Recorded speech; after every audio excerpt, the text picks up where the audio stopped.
So whenever I choose milk tea or any drinks na mga milky, I usually opt for 75% para dili kay siya kanang sumol gani.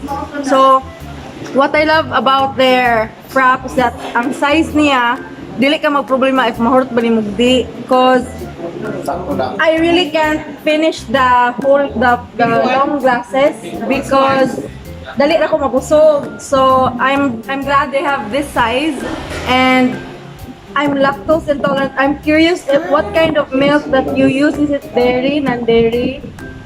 Non-dairy, perfect! So, for lactose intolerance like me, I really avoid milk with lactose because it makes my tummy feel bad. Of course, whole day magsakit yan na. So, I'm glad they are using non-dairy milk here at KEENAS. So guys, if you're lactose intolerant or if you're non-lactose intolerant and you want to try out their milk teas and fraps here at KEENAS, don't forget they're just located near Camp Lapu-Lapu, and you can also go ahead and visit Joaquin Carlo Grill. They offer the best bok choy, if not the best. And they also can see here. So, naadoy uyok o gapilan gid og bukog na nay uyok guys, and my gosh, I think halang kay siya kay daghan kay sili. So I'm excited to taste it. Depende sa inyong panlasa sa level of sugar, mag-matter po ang taste. But for me, sa may kaya pa siya, no? Or 100? Okay. Pero kini siya kamang timpla, 100. But for me, sa kanilang timpla, it's 100. Okay kayo para sa kuha. But then again, kung medyo ganahan mo, bili kayo is you can always choose 25, 50, 75. It's really up to you. But for this, 100 amount of sugar, best, perfect. Ang ube, I would say, naaki makiba or matilawan na texture. No, nga, pagkainibig ka nga, this is not just flavoring. No, naagid siya yung contact. And also with the cream or cheesecake, dili lang siya imo nag-bakit din sa kilid, but good po kay matiluan once you sip it. So, I would say this one is 10 over 10 for me. Okay, next. O, tagsa na punta ikaw. O, tilaw. Kani ako na ikaw. God, ano sa flavor? Classic. Ay, no, sorry. Classic. This one naman is honeydew. Okay, tagsa ni. Guys, this is so nice to have company during a food review. Kaya dili, syempre, di ta mabundat anig kinaon. Natay mga collabs. Ay backup. Yeah, and then, of course, you will also see the edited videos of Margrette and Suroy Tabay in their own channels. Kaya support na. Kapag mga wala pa nakasubscribe, please do subscribe. Margrette Sinahon Chavez Vlogs. Margrette lang, kahit Margrette lang. And of course, Suroy Tabay TV. Okay, this one is honeydew. I'm curious. Okay, so what should I... Wala ko matilaw honeydew milk tea before. Really, my First time. O, ba sige ka una. Ang ilang KEENAS Classic is may pagka-blend ang ilahang ano sa isa ko ni milk, ang tea, ano sa pa? Ano sa yung flavor? More on Belgian chocolate. Yeah, so I can really taste the chocolate and the milk and the tea well blended. So this is the KEENAS Classic. And all your milk teas have free pearls, or do they need, okay, free pearls. So some milk tea stations don't really have free pearls. You need to add either 10-15 pesos to get pearls para ma-add niya. But for KEENAS, the pearls are already included sa inyong Margrette. payment. Yeah. Good job. Right. Thank you. Now, honeydew. Na-shoot ko sa I so like this experience today, mga kamerkats, because, you know, I'm not tasting or getting the usual bitaw nga The common taste of milk tea. Yeah, and then mura Yeah. kong magic ko yung uy, mura baka-shoot siya ba? Okay, na-shoot ko gamay Like ani nga Eureka. flavor. Yeah. Honeydew, because this is my first time to taste this. Okay, I bet ang sugar ani is na nasa 50% And it's not because common flavor. yes, it's not a common flavor. Wala ko ano, first time. See, No, parehas kaburay na. na hindi do. Nasiguro ba wala lang takabantay? It's imported from Thailand. Okay. Locally flavored. So this is Mas an dry imported din siya. flavor from Thailand. So that's why it's not common. Okay, I think the sugar of this is only 50% because it's not that sweet. Mura siya, di ko ka-describe sa iyang lasa. Wait again. How will I describe it to yung mga kamerkats? Bakit di, bago pa man yung mga tilawan, maong lisod pa siya i-describe. Yeah, listen ko siya describe, but it's so new, it's so strange. Okay, mura ka gainom og flour. Mura siya flour-based, actually. Niya nga na ay, kana bitang the distinct scent from a melon. From a melon. No, kana siya, you get that aroma when you taste it, like the distinct flavor from a melon, but it was made stronger. Mura siya gisagulan og buwak. Flour. Yeah. Honey. That's honey. No, lahi po, the honey pod is, I think it's the honeydew. That's Flower, one, ano. honeydew. Honeydew is a flower. Ano na siya? Basta mga kamerkans. Hindi ko ka-describe. Pero mura ko gainom og melon nga may buwak. Wow. Melon nga Tilawa may daw po. flower. Yes, tilawin ninyo. And then, it's not so sweet. This time, I think this is just 50%. But of course, you can always request for 100% sweetness. So, yeah, go. Why don't you try it? Too much smart first. Kamay lang. Go. Okay, so let's proceed Yan, with this nag-use na lang. signature cheesecake.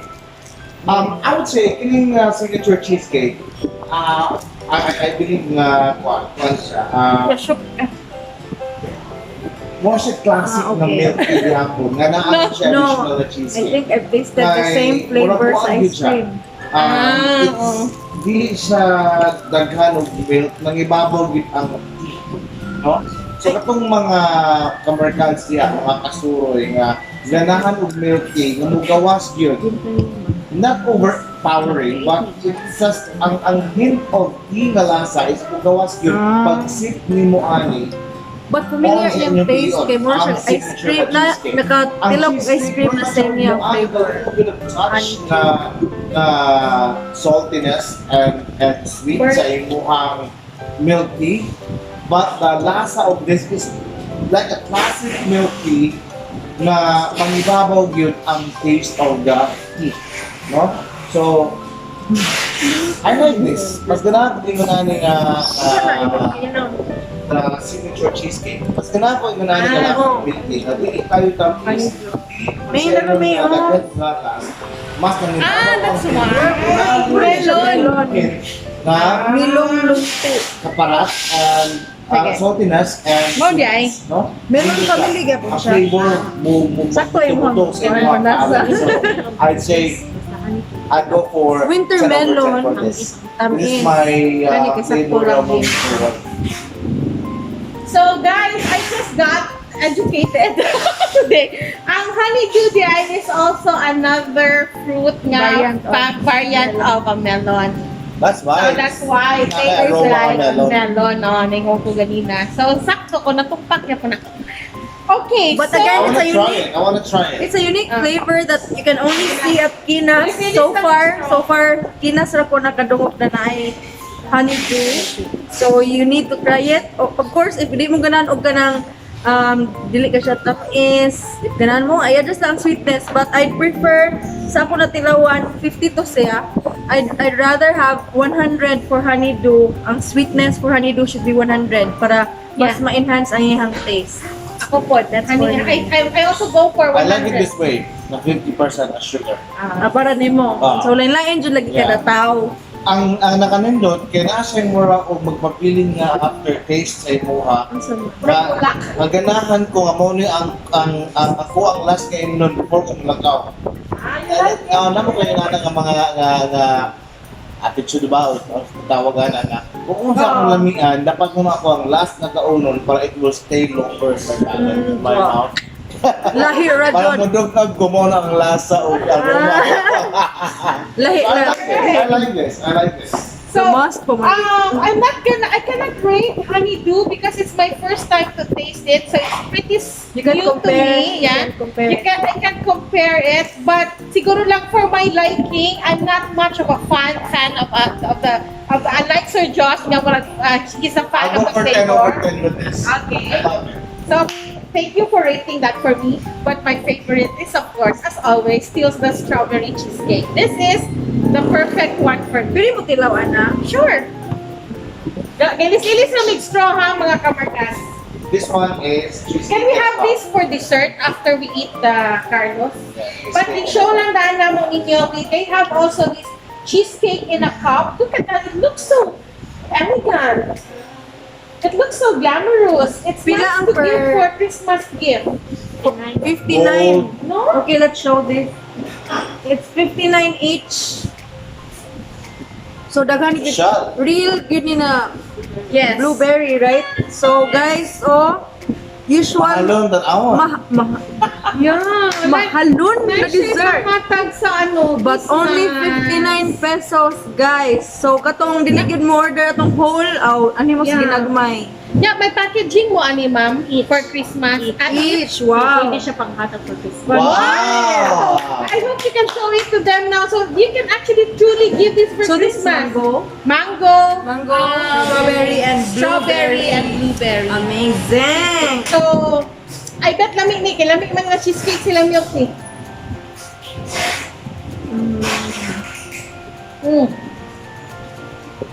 It's very rich. Flavor is rich. Generous. I like it that the cream cheese wala ginihit, so the saltiness of the cream cheese balances the super sweet of the strawberry jam. Kaya kanimang ko siya, these are really very sweet because these are strawberry preserves. So to preserve the strawberry, it has to be really sweet because it's the sugar that preserves the fruit. But what I like about this cream cheese is because the cream cheese under it is the cheese is so generous. Still thick. Yeah, Very thick. there you go. So, it really balances the sweetness, the saltiness of the cream cheese. Wala bitaw more cream, less cheese. It's actually balanced good siya, the cheese and the cream. And it balances the sweetness of the strawberry and of course the crushed buttered graham at the bottom. And to think it's only 59 pesos. Yes. Muna na quality inyong makuha. So, good job. This is good. 5 stars. Yes, 10 over 10. Balance of the flavor is superb. Sweetness, saltiness, grabe ang balanse, and the creaminess, wow, and it's very rich. Very good. And you can also purchase the round ones for parties. It costs 1,400 pesos. And you- Different flavors na? Yeah, and you can select the flavors na inyong i-include dito. Pila ka slices inyong 1/4? 10 slices, birthday cheesecake. Oh, 1, 2, yan. This one, guys. So, daghan mo kapili. 1/4 only 10 slices of different flavors of cheesecake. Wow, this is Simply good. amazing. How about Sir Mango? Sir Best. Josh. Ano ito lang na? Yes. Hindi kayo. Ako, I'm not into sweet lang din, no? Pero, tungod sa kantina ni Miss May, ang cream cheese at kining crust sa ilaw, when you combine the three, Do you think they're using Cebu mangoes? I cannot tell. Can't tell. I cannot tell, but I'm gonna want to try it. I mean, you know, mangoes always taste the same. Yeah. Support Good. local. It's so good. Even the mango jam, the mango preserve is so good. Manggang-mangga ka siya. Authentic kayo siya. Dili siya galaban of sugar. Mataste yun mo ang mango. Yeah, this is good. Guys, if you're looking for gifts for Christmas, they can sell this with packaging. So if ganahan mo kaniing gifts, malipay dyan inyong hatagan, guys. Don't forget to like this video if you appreciate our efforts, and if you have any questions, please do leave them in the comments below. If you want to show your support to my channel, tap on that subscribe button below and the notification bell so that you'll be aware of new uploads. Thank you for joining us today. I hope to see you in my next vlog. Bye, lovies!